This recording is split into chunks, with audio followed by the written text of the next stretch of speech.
Naibigay na umano ng kampo ni Remy Martin ang kanyang mga dokumento sa SBP para sa pagsama nito sa Gilas, Pilipinas. Tila matamlay naman si Coach Tim Cone nang matanong ng media sa lagay or commitment ni Kai Sotto sa pambansang koponan. At si Justin Brownlee, kumpirmadong magbabalik para samahan ng Gilas sa Asian Qualifiers at Asian Games. Tutukan po natin ang lahat ng yan. Pero bago yan, pakisubscribe, like and share na lang muna para pareho tayong updated. Huli man daw at magaling, tila gustong humabol pa rin. Yan ang tila moto ngayon ng kampo ni Remy Martin sa issue ng Gilas, Pilipinas. Sa lumabas na balita, partikular sa column ni Snow Badua, binanggit nito ang umunay pagsusumite ni Remy Martin na mga dokumentong magpapatunay na isa itong Pilipino. Kasama umano mga dokumentong magpapatunay na dual citizen na siya bago pa mag 16 years old. Tunghayan natin ang kwento ni Snow Badua sa kanyang column sa Spain. Ayon sa ilang source ng Spin.ph na ipasa na ng kampo ni Remy Martin ang lahat ng kinakailangan dokumento sa Samahang Basketball ng Pilipinas o SBP para suportahan ang kanyang kaso na maklasify bilang local player ng Gilas. Kabilang sa mga dokumentong isinumite kay SBP Executive Director Eric Cadi ang isang certification na nagpapatunay na nakuha na ni Martin ang dual citizenship bago pa siya mag 16 years old. Actually mga playoff, malaking development to para sa kaso ni Remy Martin, di ba? Dahil hindi na lang tutungkol sa mga pahayag niya, nasa kamay na mismo ng SBP yung mga dokumento na kailangan para suriin ang kanyang eligibility. At ayon pa sa report ni Snow Badua, 4 hanggang 5 linggo na raw yung kanyang mga papeles. Kabilang ang certification na nagpapatunay na nakuha niya ang dual citizenship bago siya mag-16. Pero interesting ang isa pang detalye ha. Ayon sa source ni Snow, may Philippine passport na si Remy simula 8 taon na yung nakalilipas. Ibig sabihin, kung 28 na siya ngayon, nasa edad 20 na siya nang makuha niya yung passport. Kaya hindi sapat na sabihin na merong passport na siya, di ba?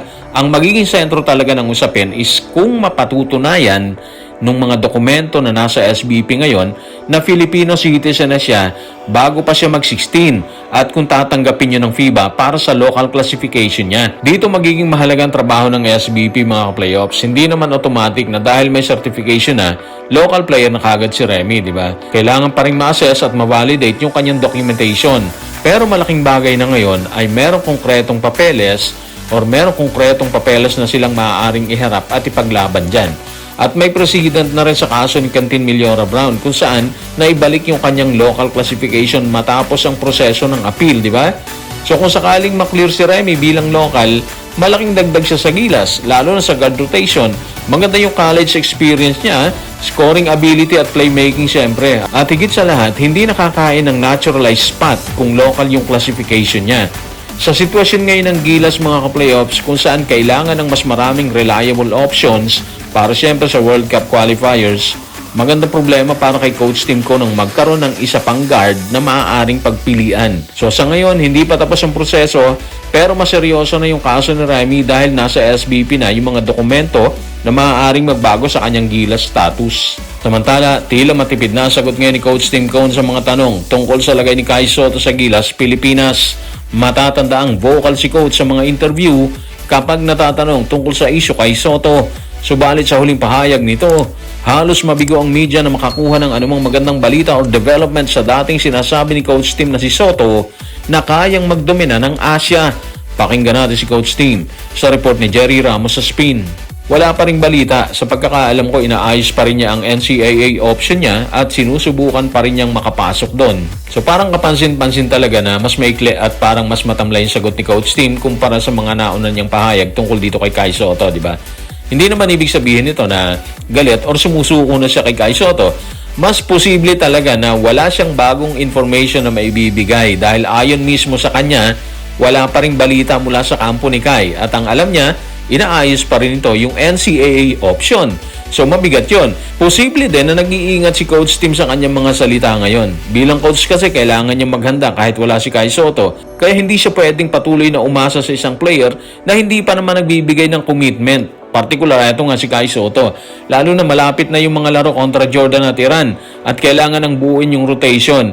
Kaya maaaring ang dating ng kanyang sagot is parang hintayin natin kung ano yung mangyayari. Pero kailangan namin maghanda sa kung sino yung available. Parang gano'n, di ba? Pero aminin natin mga ka-playoffs, hindi talaga maikakaila ang impact ni Kai Soto kung sakaling makasama siya. 7'3" na big man siya na kayang magbigay ng laki sa loob, rebounding, rim protection at scoring option na malaking kailangan ng Gilas Pilipinas. Mismong si Coach Tim ang nagsabi dati na malaki maitutulong ni Kai sa pagkakataon ng Pilipinas. Kaya kung biglang makapag-commit si Kai para sa qualifiers, malaking reinforcement po yun. Pero habang wala pang malinaw na sagot, walang choice si Coach Tim kung hindi maghanda na parang wala si Kai. At yun marahil ang dahilan kung bakit mas maingat at matamlay na yung mga sagot niya ngayon. Kung tila matamlay si Coach Tim sa mga sagot kay Kai Soto, ibinahagi naman ito ang pagbabalik ni Justin Brownlee sa Pilipinas para umano'y samahan ng Gilas sa qualifiers kalaban ng Jordan at Iran kabilang ang Asian Games kung saan nakatakdang depensahan ng Pilipinas ang titulo nito. Yan ang laman ng hiwalay na report ni Jerry Ramos sa Spin. Darating siya sa linggo ng gabi at magsisimula siya mag-ensayo kasama ang Gilas sa Lunes. Sana sa pagbabalik ni Justin nasa maayos siyang kondisyon matapos niyang maglaro sa Asian Games. Tingnan natin kung ano yung mangyayari. Again, malaking bagay yung pagbabalik ni Justin Brownlee dito sa Gilas Pilipinas. Lalo na pagkatapos ng Asian Games, may posibilidad na bumalik naman siya sa Barangay Ginebra. Sa ngayon, malinaw na kailangan siyang maihanda ni Coach Tim para sa qualifiers. Kaya mahalaga ang sinabi ni Coach Tim na darating si Brownlee at agad mag-eensayo para sa Gilas Pilipinas. Kahit nasa late 30s na si Brownlee mga playoffs, hindi ibig sabihin na wala na siyang maibibigay. Sa totoo lang naman, di ba, ang kanyang experience, familiarity at sistema ni Coach Tim, rebounding, scoring at pagiging kalmado sa mahalagang sitwasyon, napakahalaga sa isang Gilas team na merong ilang hindi pa sigurado yung availability, yung mga player na hindi pa nagko-commit, di ba? At napatunayan na rin niyang kaya niyang mag-adjust mula sa PBA patungo sa international basketball. Wala nang duda yon. Ang malaking tanong pagkatapos ng Asian Games is kung babalik nga siya sa Barangay Ginebra. Sa ngayon, mukhang kayod kalabaw pa rin si Brownlee para sa Gilas. Yun yung nakikita natin bago siya muling bumalik sa kanyang PBA home na Ginebra. May option naman andyan naman si Benny Boatwright pero hindi pa raw ayos yung papel at mas pamor din si Coach Tim kasi nga yung sistema niya dito sa Gilas na ginagamit din nila sa Barangay Ginebra.